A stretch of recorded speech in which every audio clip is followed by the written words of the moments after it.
Next important topic is properties of residuals. Properties of residual. ठीक है, properties of residuals. ठीक है, there are four properties in three properties. ठीक है, three properties of residuals which are important. The property one says the sum of product of any residual of order 0.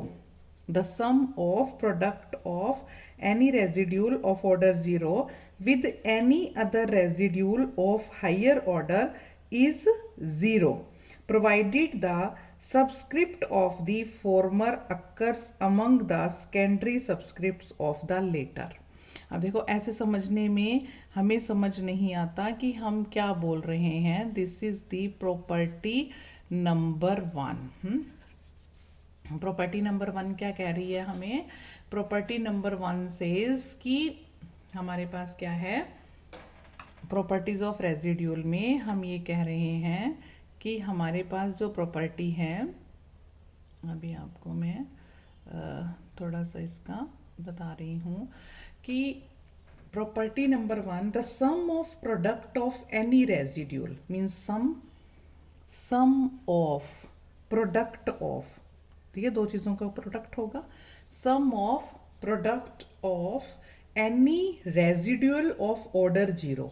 अब residual of order 0 क्या होगा बताओ? अब residual of order 0, देखो ध्यान से समझो, मैंने आपको पहले बताया था कि जो रेजिड्यूल है, मतलब जो रेजिड्यूल का ऑर्डर है, या आपका जो मतलब अभी जब हमने पहले किया था, तो चाहे रेजिड्यूल का चाहे एस्टिमेट्स का जो ऑर्डर था, वो मैंने बताया था जितने सेकेंडरी सबस्क्रिप्ट्स हैं.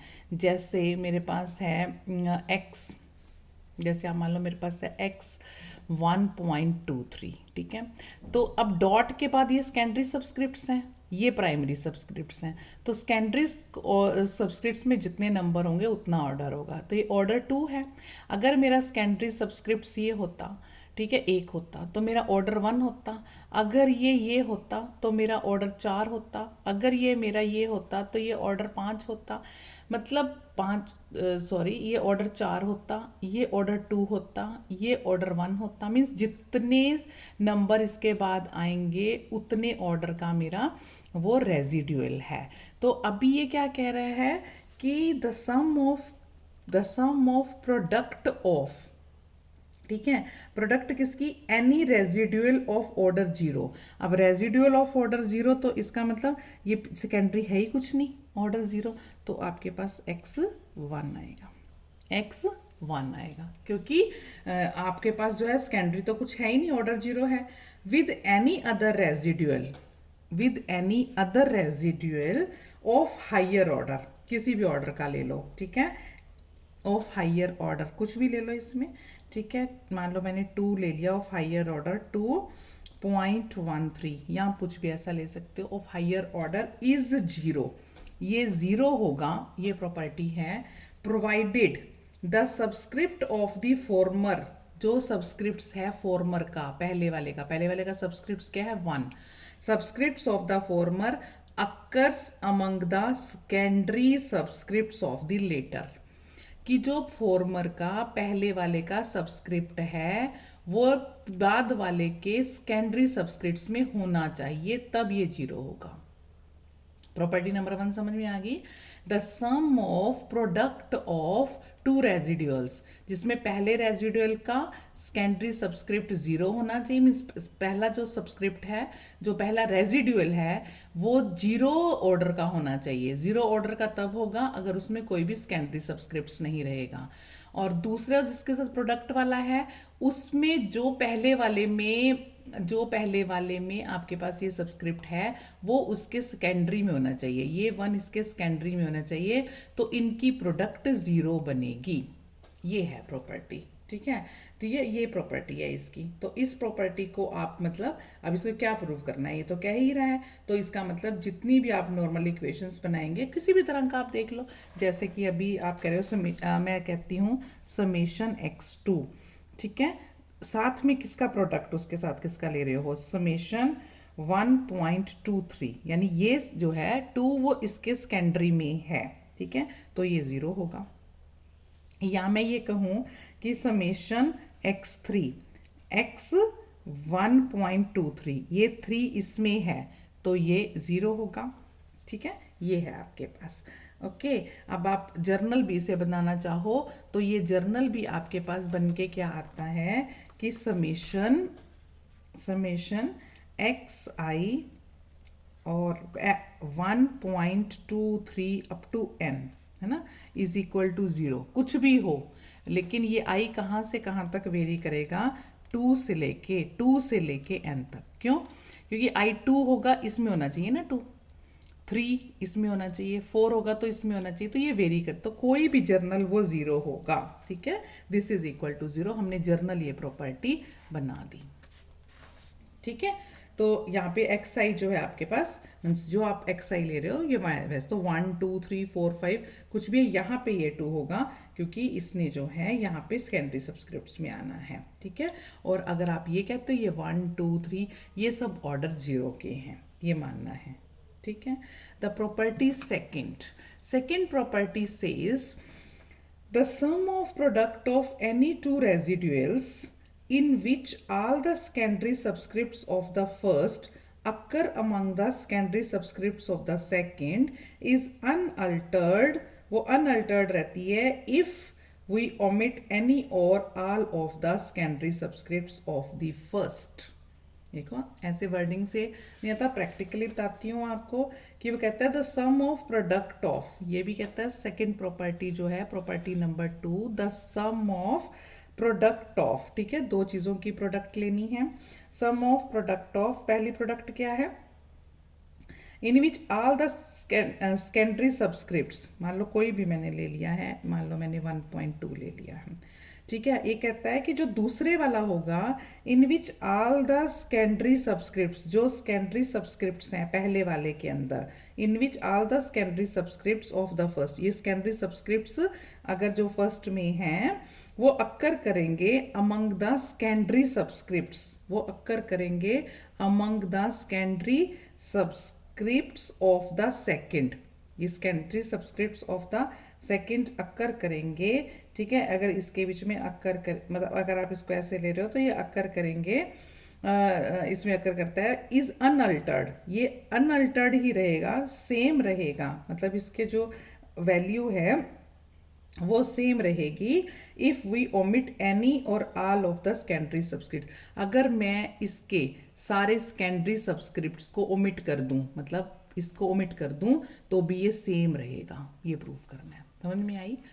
क्या कहता है कि सम ऑफ प्रोडक्ट्स ऑफ, प्रोडक्ट किसकी है, दो रेजिड्यूल्स हैं जिसमें इसके जितने सेकेंडरी हैं वो इसके इसमें सेकेंडरी में होने चाहिए। ठीक है, तो ये किसके इक्वल होता है, वो कहता है अगर आप इसको इसके सेकेंडरी ओमिट कर दो, अब इसके सेकेंडरी ओमिट कर दो अगर, ठीक है, यानी कि ओमिट कर देते हो तो क्या 1 बन सकते हैं, और क्या बनता है x.123, तो ये दोनों इक्वल होंगे, तो ये दोनों इक्वल होंगे। क्या किया मैंने, इसके जो सेकेंडरी सब्सक्रिप्ट्स हैं उसे खत्म कर दो, सिर्फ समेशन x1 बचा डॉट समेशन 1.23, मतलब अगर कहता है कि इसका सेकेंडरी सब्सक्रिप्ट इसके सेकेंडरी सब्सक्रिप्ट्स में है तो अगर हम इसके पहले वाले में से ओमिट कर दें तो वही वैल्यू आएगी, ओमिट कर दिया हमने, खाली x1 बचा तो वही वैल्यू आएगी जो पहले वाले की है। इसको प्रूव करना है। अब आप इसको प्रूव करके बताओ कैसे प्रूव करोगे। देखो ये इसकी वैल्यू इसके बराबर है तो पहले लेफ्ट साइड ले लो, यानी कि समेशन x.12, ठीक है, 1 डॉट, मतलब मैंने जो कहा है 1 डॉट x1.23, ये किसके इक्वल बनेगा, समेशन x1 डॉट किसके बराबर होता है, x1 डॉट, कल इक्वेशन ऑफ प्लेन बताई थी ना पिछले लेक्चर में, तो इसकी इक्वेशन ऑफ प्लेन निकालो, x1 डॉट 1 पॉइंट डॉट की प्लेन क्या आ गई, x1 माइनस b12 x2, ये इसकी बनेगी plane of equation into x1.23, इसकी मैंने प्लेन ऑफ इक्वेशन खोल दी सिर्फ यहाँ पे। ठीक है, अब इसको इससे मैंने होता है समेशन x1 बना के 1.23 माइनस आपके पास जो है b12 समेशन दिस x1, ठीक है ना, ये आपके पास जो x अभी आपने लगाया है दिस इज x2 है, b बाहर आ जाएगा, तो x2 इंटू एक्स डॉट 1 2 3। ठीक है, अब देखो जब ये हमारे पास क्या है, ये सेकेंडरी सब्सक्रिप्ट इसके इसमें है, ये ऊपर देखो, जब हमने ये इसके इसमें था तो ये जीरो होता है, तो ये तो जीरो हो गया। लेकिन ये इसके सेकेंडरी में नहीं है, ये जीरो नहीं हो सकता। ठीक है ना, ये तो जीरो हो गया, ये जीरो कैसे हो गया, ये जीरो कैसे हो गया, क्योंकि ये टू जो था वो इसके सेकेंडरी में था, तो ये जीरो हो गया।